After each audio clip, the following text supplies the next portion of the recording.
The most popular one, I think it had like 10, 15,000 views, is when I'm talking about manifestation. And I'm talking about the story about the bell. And there was like a monk somewhere in Thailand or Vietnam. And he had this huge bell that was hanging from a chain.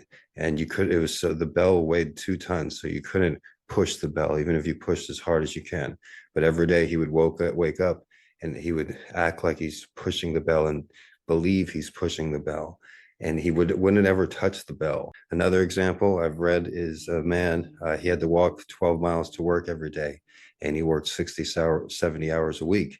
And he did this for 10, 15 years, but he could never get ahead in life. And so a friend of him said, well, on your long walks to and from work, just imagine yourself finding quarters, finding gold coins or silver coins.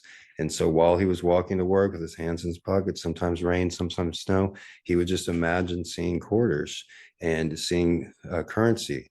And sure enough, soon enough, he just started seeing currency literally in real life.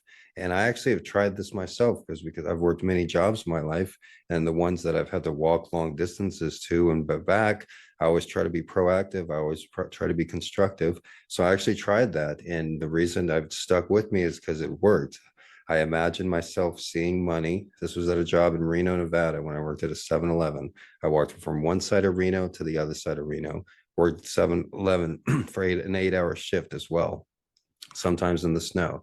But during that long walk, I remembered the story about the man finding quarters and finding money. And so I imagined myself finding money, finding lottery tickets, finding quarters, finding bills. And sure enough, during my walks, I started finding money, and it actually worked.